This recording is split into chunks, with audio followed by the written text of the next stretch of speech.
Hola, me presento, mi nombre es María Esperanza Cogollo Rodríguez, soy estudiante de la materia Estadística Aplicada a la Psicología 2. El día de hoy hablaremos sobre los aspectos teóricos relacionados con el diseño y análisis de medidas repetidas. ¿Qué es el diseño de medidas repetidas? Podemos decir una técnica estadística utilizada para analizar datos en los que se realizan múltiples mediciones en el mismo conjunto de individuos o sujetos a lo largo del tiempo.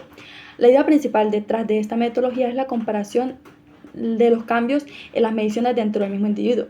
La ventaja de este enfoque es que se requieren menos sujetos para realizar el estudio, ya que cada individuo se utiliza como su propio control. Además, se pueden obtener conclusiones más precisas porque los datos repetidos permiten capturar la variabilidad individual de manera más completa. ¿En qué consiste el análisis de medidas repetidas? Podemos decir que se utiliza para evaluar el efecto de una variable independiente en una variable dependiente a lo largo del tiempo. En lugar de recopilar datos de diferentes grupos en diferentes momentos, se toman medidas repetidas en un mismo grupo en distintas condiciones, intervalos de tiempo o tratamientos. Este método permite examinar si existen diferencias significativas en las mediciones realizadas en distintos momentos y determinar qué factores o variables son responsables de esas diferencias. Para ello se utiliza el análisis de varianza ANOVA de medidas repetidas, que toma en cuenta la correlación entre las mediciones tomadas del mismo individuo. Ahora bien, ¿cuáles son los tipos de estudio de investigación? Tenemos investigación por tiempo cuando se quiere evaluar la efectividad de un tratamiento. Se puede medir antes, durante y después de la intervención. Y tenemos por condición, cuando se quiere medir una misma prueba con diferentes estímulos o contextos. Por ejemplo, el equilibrio bipodal, estático, dinámico, con gamo-espuma o ojos cerrados. Tenemos que ANOVA de medidas repetidas sostiene requisitos para su uso, que son llamados supuestos. Tenemos el número 1 y deben ser medidas independientes. Cada medida tomada debe ser independiente entre sí, es decir, los valores obtenidos en una medida no deben estar relacionados con los valores obtenidos en las otras medidas. Número 2, variables dependientes, con requisitos de normalidad. La variable dependiente, es decir, los resultados de las medidas deben cumplir con los requisitos de normalidad. Tenemos número 3, la existencia de la esfericidad. La esfericidad se refiere a la igualdad de la varianza de las diferencias entre todos los pares posibles de condiciones intragrupales. Es decir, las diferencias entre las medidas tomadas en diferentes momentos o condiciones deben tener una varianza similar. Esto se verifica a través de una prueba estadística específica, como la prueba de esfericidad de Mauchly. Bien, ahora tenemos cuál es la relación de la prueba de hipótesis para observaciones pareadas y el diseño de medidas repetidas. La prueba de hipótesis para observaciones pareadas se utiliza cuando queremos comparar dos mediciones relacionadas en el mismo grupo de individuos, como antes y después de un tratamiento. Por ejemplo, si queremos comparar el rendimiento de los estudiantes antes y después de recibir una intervención educativa. Podemos realizar mediciones antes y después de utilizar la prueba de hipótesis para observaciones pareadas, para determinar si hay una diferencia estadísticamente significativa. Ahora bien, ¿cuál es, por otro lado, el diseño de medidas repetidas? Se utiliza cuando queremos evaluar los efectos de diferentes condiciones o momentos en una variable dependiente en el mismo grupo de individuos. Por ejemplo, si queremos estudiar el efecto de diferentes dietas en el peso corporal, podemos realizar mediciones de peso en un grupo de personas antes, durante y después de diferentes dietas y utilizar un análisis de varianza de medidas repetidas para determinar si hay diferencias significativas en el peso corporal en diferentes momentos o condiciones. La relación entre la prueba de hipótesis para observaciones pareadas y el diseño de medidas repetidas radica en que ambos métodos se utilizan para comparar mediciones repetidas en el mismo grupo de individuos. ¿Cuál es la importancia de los diseños de medidas repetidas y qué aplicación pueden tener en la psicología? Los diseños de medidas repetidas son una técnica de investigación importante y ampliamente utilizada en la psicología. Estos diseños permiten controlar y medir los cambios que ocurren dentro de un mismo grupo de participantes a lo largo del tiempo, lo que permite sacar conclusiones más precisas y fiables. Algunas de las razones por las cuales son tan importantes en psicología podemos decir que son: número 1, hay mayor poder estadístico. Los diseños de medidas repetidas tienen un mayor poder estadístico en comparación con los diseños entre grupos, ya que cada participante sirve como su propio control. Esto implica que se necesitarán menos participantes para detectar efectos significativos. Tenemos número 2, hay mayor eficacia. Al utilizar el mismo grupo de participantes se requieren menos tiempo y recursos en comparación con los diseños entre grupos, lo que hace que los diseños de medidas repetidas sean más económicos y prácticos. Número 3. Existe mayor validez interna. Los diseños de medidas repetidas permiten controlar mejor variables de confusión que podrían afectar los resultados, ya que las diferencias individuales y condiciones extrínsecas pueden ser tenidas en cuenta en el análisis. En la psicología, los diseños de medidas repetidas se utilizan en una variedad de aplicaciones. Algunas de las áreas donde son útiles incluyen estudios longitudinales. Evaluación de intervenciones se pueden usar para evaluar la eficacia de intervenciones o tratamientos en psicología clínica, terapia cognitivo-conductual, terapia familiar, entre otros. Tenemos que los estudios de atención y memoria. Estos diseños permiten evaluar cómo varían la atención y la memoria en diferentes condiciones o situaciones. Estudios de percepción y emoción se pueden utilizar para examinar cómo las percepciones y emociones cambian en respuesta a distintos estímulos o a lo largo del tiempo. Ahora, ¿qué utilidad tiene este tipo de diseño experimental en la psicología? El diseño experimental de medidas repetidas en psicología permite estudiar cómo cambian las variables medidas dentro del mismo individuo a lo largo del tiempo o en diferentes condiciones. Algunos ejemplos de su utilidad incluyen estudios sobre el efecto de terapias en la mejora de síntomas psicológicos, el impacto de programas educativos en el rendimiento académico o el efecto de diferentes tratamientos en la reducción de conductas auditivas. Bien, ¿cómo se organizan los datos en el análisis de medidas repetidas?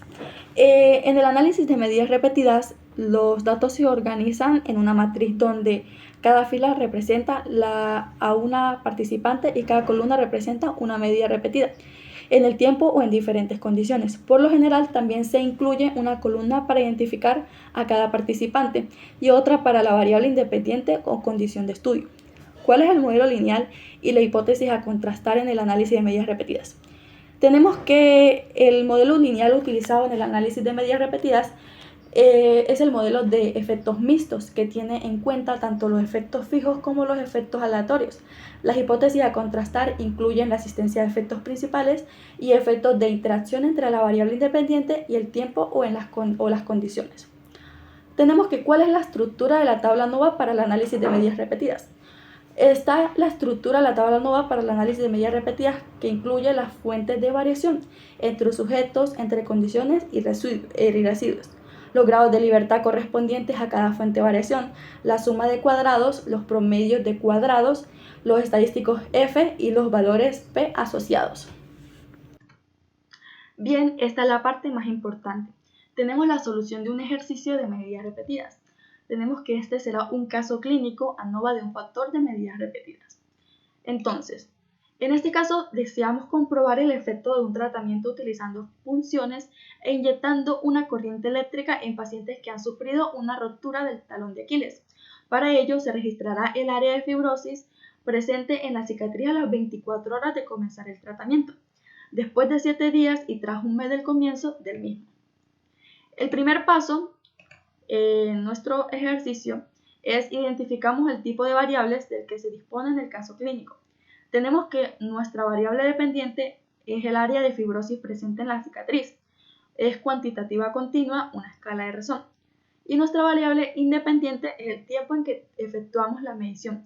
Cualitativa, escala nominal. 3 modalidades, 24 horas, semana y luego del mes. Nuestro segundo paso es identificamos las hipótesis estadísticas.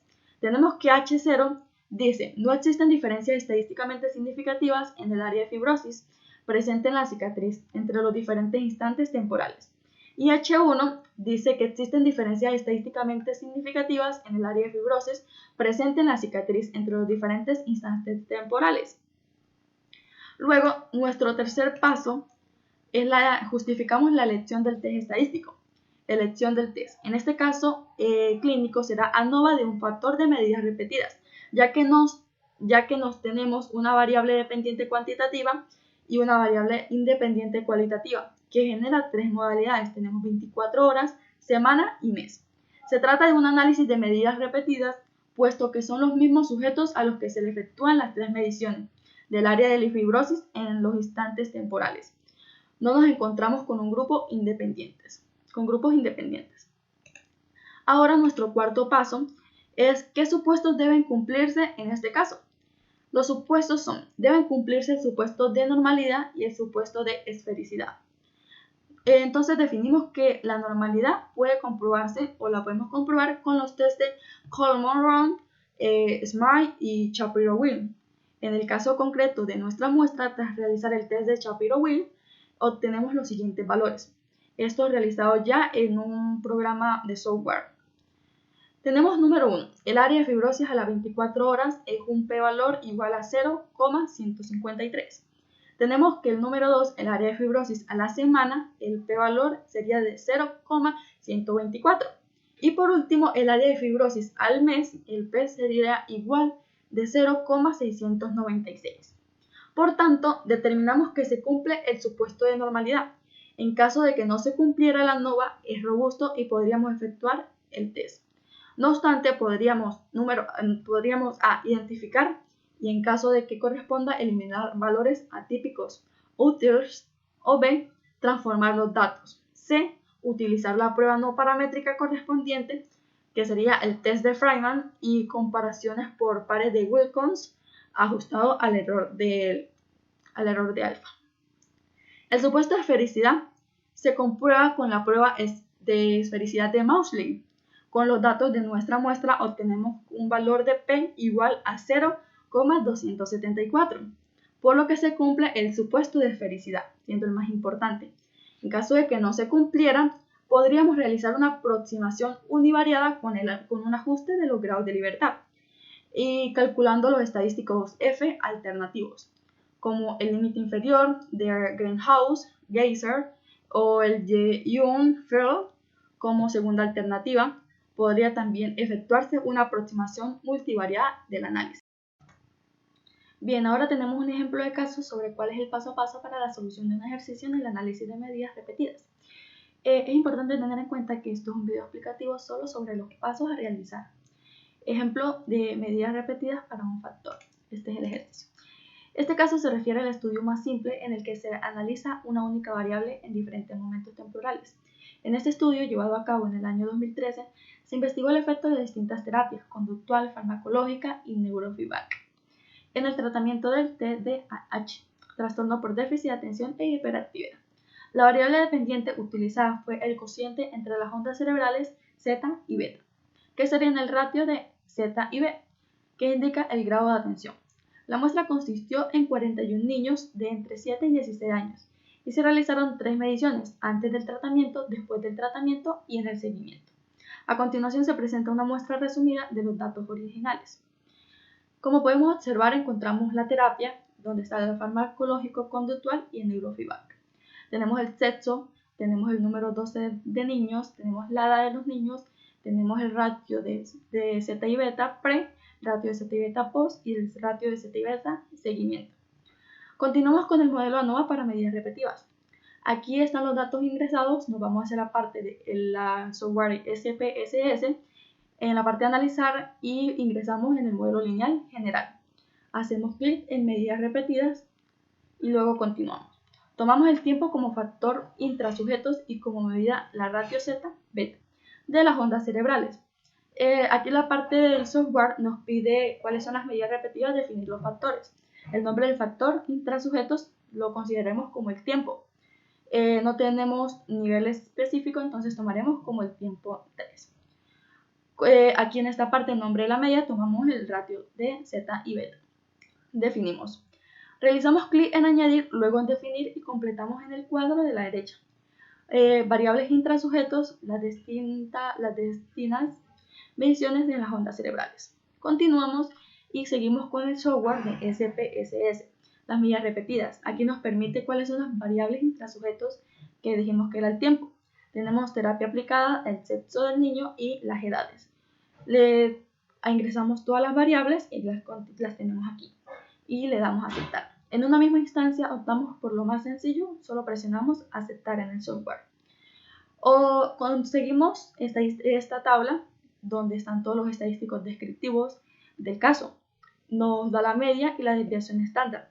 Nos da los valores de la media en ratio ZB pre, en ratio de ZB post y en el ratio de Z beta en el seguimiento del caso y su desviación estándar. Lo primero es un descriptivo con las ondas y la desviación estándar en los diferentes momentos. Obsérvese que esta prueba ha equiparado el valor de n a 31, lo que significa que solo ha trabajado con los sujetos que han hecho las 3 pruebas a continuación. Esto es importante, encontramos las pruebas multivariantes.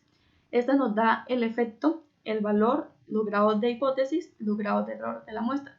Tenemos que el ratio nos da la traza de Pillai, el lambda de Wills, la traza de Hodling y la raíz mayor de Roy.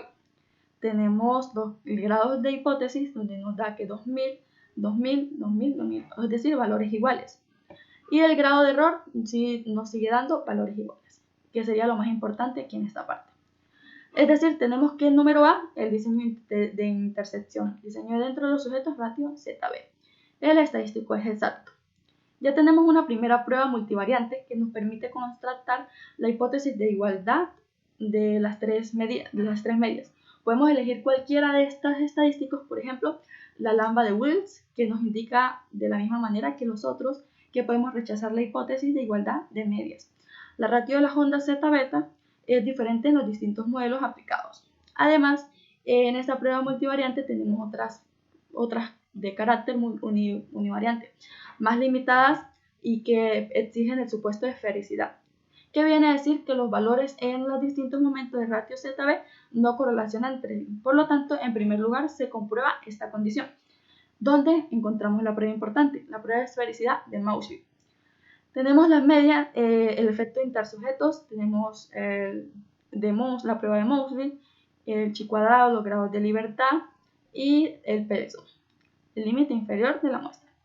Aquí nos dice que la prueba de hipótesis nula de que la matriz con varianzas de error de las variables dependientes con transformación autonormalizada es proporcional a una raíz de identidad. Nos da que A, el diseño es de intersección. Diseño dentro de los sujetos de ratio Z y beta. Y número B nos da que se puede utilizar para ajustar los grados de libertad para las pruebas promedio de significación y las pruebas corregidas de visualización en la tabla de pruebas de efectos dentro de los sujetos.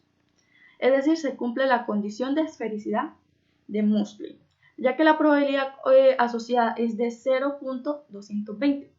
En este caso, recurrimos el estadístico donde indica que la esfericidad es asumida. Tenemos las pruebas de efectos dentro de sujetos. Encontramos el origen, el tipo 3 de suma de cuadrados, los grados de libertad, la media cuadrática, y aquí tenemos los valores. Aquí nos da esfericidad asumida, nos da Geiser, nos da Wien, límite inferior, esfericidad asumida, el Geiser, el Heisenfeld y el límite inferior, con sus respectivos datos. Lo más importante es que nos sigue dando al final valores exactos como son 0, 0, 0. Rechazamos como en el caso multivariante la igualdad de las medias y la variable ratio ZB. Si no se hubiera cumplido la esfericidad, recurrimos a cualquiera de los siguientes estadísticos. Aunque el más utilizado es Greenhouse-Geiser, con él habríamos llegado a la misma conclusión. Hay que decir que si se acepta la hipótesis de esfericidad, es predecible la opción univariada, cuya prueba es más potente, como es el caso que estamos tratando.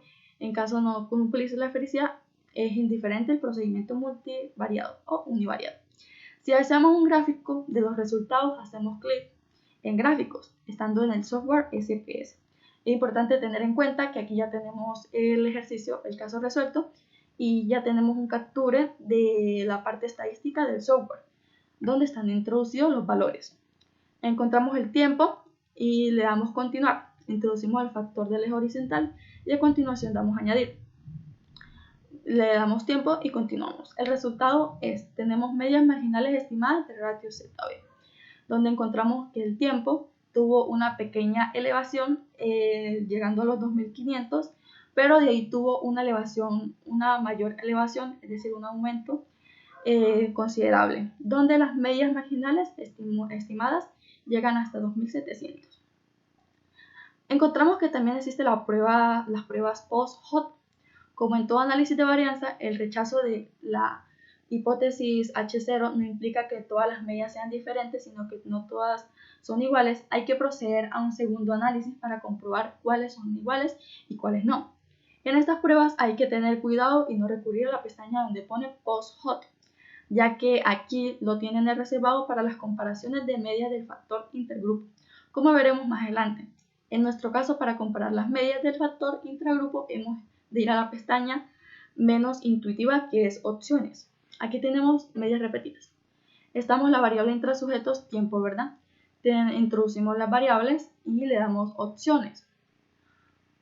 Le daremos clic a aceptar. Cuando estamos aquí, vemos los factores en transiciones de los factores, el tiempo y el overall. Le producimos tiempo en esta flechita que observamos y muestra la media parada. Luego dejamos esta parte así tal cual, no tocamos ningún elemento. El nivel de significancia de un 0.05 y los intervalos de confianza son un 95%. Le damos continuar y tenemos que el resultado es las comparaciones por parejas. Tenemos que el tiempo diferencial de medias, el error estándar, el límite inferior y el límite superior. Se basa en medias marginales estimadas, la diferencia de medias de significancia en el nivel de 0.05% y el ajuste para varias comparaciones de Bonferroni. Y aquí tenemos los siguientes valores.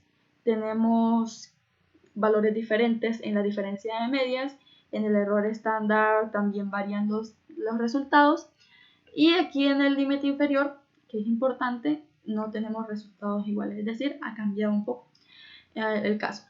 Entonces podemos decir que la hipótesis planteada en este caso finalmente sería hipótesis nula de H0. No hay diferencias significativas en el consciente entre las ondas cerebrales Z y beta de ratio ZB, antes y después del tratamiento, así como en el seguimiento. Tenemos que la hipótesis alternativa de H1, existen diferencias significativas en el consciente entre las ondas cerebrales Z y beta, antes y después del tratamiento, así como en el seguimiento. O sea que nuestra interpretación sería, se logra observar estadísticamente que en el estudio no se encontraron diferencias significativas entre el momento 2 y el momento 3, lo que indicó que no hubo cambios significativos en el ratio Z-beta durante la fase de seguimiento en comparación con la fase post-tratamiento. Sin embargo, se observó una mejora significativa en el ratio de Z-beta entre el momento 1 y el momento 2, así como en el momento 1 y el momento 3.